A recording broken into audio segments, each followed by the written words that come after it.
What's going on, y'all? I'm going to address the elephant in the room. Yes, I know it's a Seahawks jersey. It is a Dev Witherspoon jersey. He goes to Illinois. You can see in the room it's Illinois. I just didn't want to go back downstairs, to be honest with you, because if I went back downstairs, it would take maybe like an extra couple minutes. I just wanted to go straight from filming my last video to this video.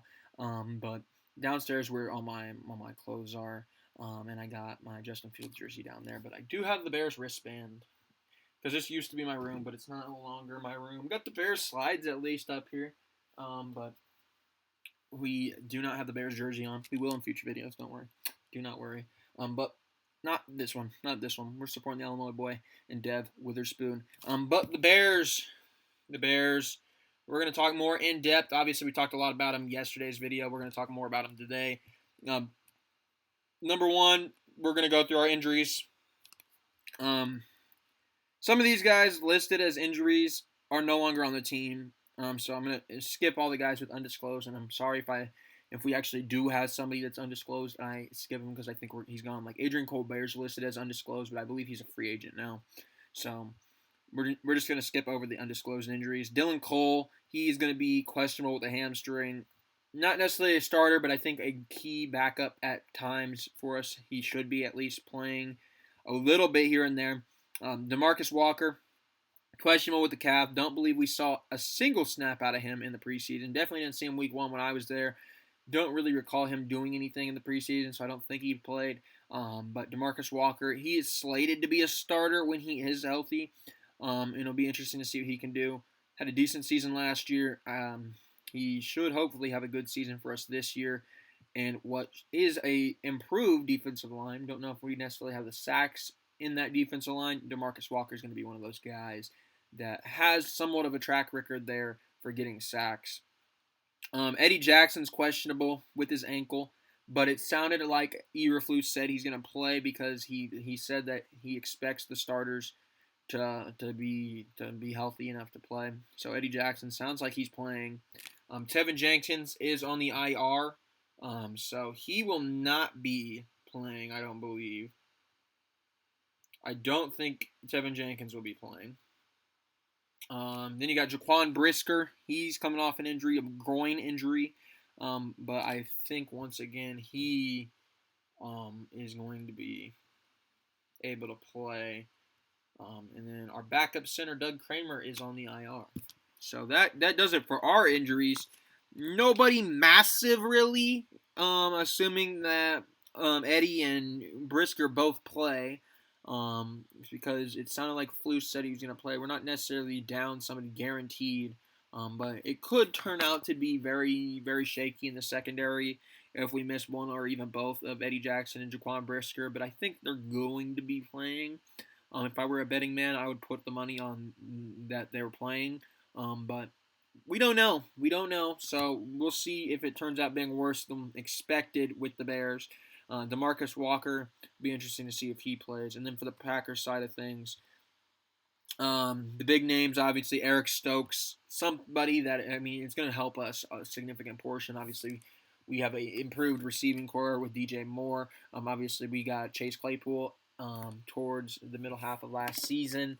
And then, obviously, you got Darnell Mooney, who has already been good in a Bears uniform for us. And then you got a new pass-catching running back in Roschon Johnson, who, by the way, just switched his number to 23, I believe. So he is going to be there. And then you got Deontay Foreman also. Then you also picked up Robert Tonyan. So we got a lot of new improved weapons. Eric Stokes being down should help us out. Because obviously I assume Jair Alexander is going to be shadowing DJ Moore for the majority of the game. And I do think DJ Moore will be able to beat Jair Alexander. We beat Jair Alexander a few times last season. I expect Jair Alexander will still be Jair Alexander. We're not going to just beat him and make him look foolish the entire game. It's gonna take some work to beat Jair Alexander, but I think we can do it in this game. And I think without Eric Stokes being there, that their secondary, this should be a Justin Fields game through the air. I know we talked about it yesterday about, we've seen what Justin Fields can do running the football. We got to see what he can do throwing the football, and I think this is a perfect game for it. I think you can test whoever lines up opposite of the Darnell Mooney or the Chase Claypool option or even Cole Kmet or Robert Tunyon. I think if or even if Jair Alexander is not on DJ Moore, I would test it. I would really test this secondary of the Green Bay Packers without Eric Stokes being there. They aren't that's not necessarily their strong suit anyways, but this makes it even more of an exploit type of thing that the Bears can really take advantage of. And Justin Fields, obviously, everybody wants to know, well, can he throw the football at the NFL level? This is going to be a chance right here to exploit a defense that's coming in banged up. Christian Watson, he is questionable with the hamstring. Let's see if there's any more information on him.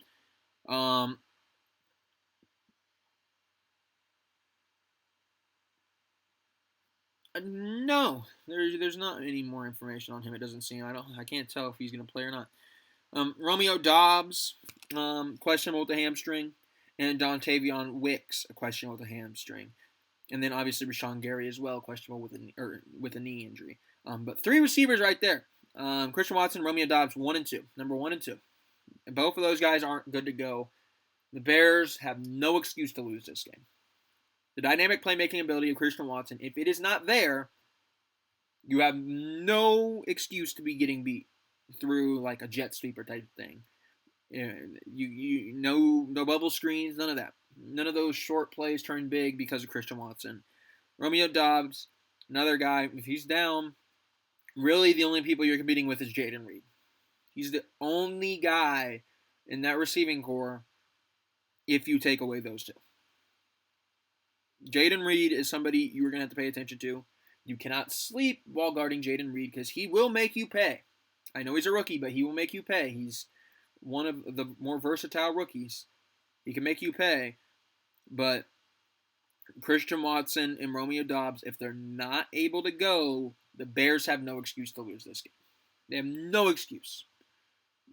You're already facing an advantage with Jordan Love being the starting QB. And this isn't any knock on Jordan Love. I don't know if he's going to be good. I don't know if he's going to be bad. I don't know enough about Jordan Love yet. He's effectively a rookie QB. Let's be honest. He hasn't started a full season. He hasn't done much because Aaron Rodgers has been there. This isn't any type of shade thrown at Jordan Love. He just hasn't played a lot of NFL football. I would treat him like I would treat Bryce Young. I would treat him like I would treat C.J. Stroud, like I would treat Anthony Richardson. I would send all the pressure in the world at him. Throw in blitzes, throw in different looks, throw in zones, throw in mans, really try to confuse him. Really try to confuse Jordan Love. Because with a young quarterback, without the experience, that is effectively a rookie, if you confuse him, he will make mistakes. He will throw interceptions to Jaquan Brisker. He will throw interceptions to Eddie Jackson. He will throw interceptions to Tyreek Stevenson. He will throw interceptions to Jalen Johnson. He will fumble the ball. He will make a bad read and make a bad pass. But you have to confuse him. The Bears last year did not blitz very much. One of the lowest blitzing teams in the league, I believe. If you confuse Jordan Love, you can win this game. Jordan Love, we obviously know that the raw talent is there. We haven't seen him piece it together. We don't know if he can piece it together. You have to be the team week 1 that gives him his welcome to the NFL moment. You got to confuse him. You got to make him look like he doesn't know what he's doing. You got to be the team to teach him what it's like to play against an NFL defense. You cannot be playing off. You cannot be letting him work and just holding him to 3 every time. You can't give him the momentum. You got to stop Jordan Love before he gets going. You got to stop Jordan Love and really confuse him and make him make errors. Because he will. He's effectively a rookie. Just like C.J. Stroud, just like Bryce Young, just like Anthony Richardson, just like Will Levis is going to be if they play him. They will all make mistakes. It's part of the rookie learning process. You just got to be the team to force them. Bring the pressure. Send whomever you need to on a blitz. Bring in Brisker on a blitz. Bring in Noah Sewell off a blitz. Bring in anybody. Don't just rush your line. Don't just rush the front 4. Don't just rush who you have on the defensive line. I would send linebackers at him. Maybe get Edmonds involved. I would send maybe a corner blitz. sparingly a corner blitz. Maybe send Tyreek Stevenson on him one play. Rush Jordan Love, and you win this game. He's a completely unknown. We don't know what he's capable of. We know that there's some potential there. We know that he could be good. Don't let him show it week 1. Let him show it week 3. Let him show it week 7. Let him show it when he's not playing us. Let him learn from his game against us. This is the first non-Aaron Rodgers game in a while for the Bears. This is the first non-Rodgers era for the Packers. You cannot start off the new Packers era with a loss to Jordan Love. You have to confuse him. You have to make him make mistakes. You have to win this game. That's simple. That's simple defensively. Send everything in your playbook at him to confuse him. Be as confusing as possible with your defensive play calls. Rush him, but don't let him get comfortable. You cannot let Jordan Love get comfortable in this game. Offensively, we mentioned it. You are potentially exploiting a weak secondary. A weak secondary. Obviously, we're scared of some of the guys they got up front. They got the Devontae Wyatts. They got the Kenny Clarks. They'll be decent players. They have Devondre Campbell. Obviously, Rashawn Gary might or might not be going. Preston Smith, Quay Walker. But you get to the secondary. Jair Alexander, somebody you got to be careful with. Rasul Douglas, you have to be careful with. I believe he had a pick 6 a few games ago against the Bears. Rudy Ford, Jonathan Owens, Darnell Savage. I mean, these are all guys that are capable of being good, but it's not the scariest of secondaries. They can be beat. And I think you do that early. You establish the pass game early in this game. I think the run game will be there. This is a team that could stop the run. They have the defensive line to do it. But you also have the running backs that you can give them different looks. You can go with somebody that is like a Khalil Herbert, or you could also go with a Deontay Foreman type running back, two completely different styles, or you could go with a little bit more versatile of a threat and potentially use them in a passing game in a Roschon Johnson. But I would start early, establish the pass, take a shot or two early, and try to beat them down the field. I think they're beatable down the field. You got the speed at receiver, you got Darnell Mooney, you got DJ Moore. You got Chase Claypool as your jump ball threat. You got Tunyon and you got Kmet in the middle of the field. You can beat this team through the air. This is not a team that I look at and I'm scared of their secondary. Justin Fields, if he is going to have a great season passing the football, it starts this weekend. I believe. He might have a shaky game, but I would like to at least see a couple flashes that really show what's in store this season for Justin Fields. We'll see what the development is as a passer. We've seen flashes of great plays from Justin Fields through the air. We've seen great throws from Justin Fields.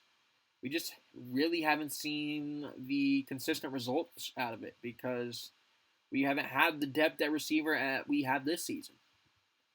So that's going to be something to watch out for Sunday.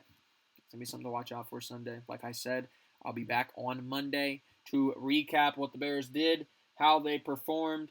Did they live up to what I'm hoping will be a good season? I think we'll be a playoff contender. I don't necessarily know if we'll make it, but I think we'll be fighting for the playoffs. I think we'll have a really improved team this season. Offense, I'm excited to see what they can do. Obviously, the defense, I think, is going to be a little bit of a concern, at least until we know a little bit more about what some of the rookies are capable of, what kind of roles they'll be stepping into. And some of the free agent signings we haven't got to see much of in the preseason. Obviously, we haven't got to see much of Edmonds. We haven't got to see much of Devontae Walker or of Walker. But it's going to be DeMarcus Walker. But it's going to be an interesting season, I think, for us because there's still a lot of unknowns defensively. I think there's still a lot of good players defensively. But we don't know what we're going to really see Defensive tackle is Dexter and Zach Pickens going to be playing, or is it going to be Billings and Justin Jones, or I don't know. We don't know. We don't know yet. So it'll be interesting to see what happens on Sunday. We'll talk all about it on Monday.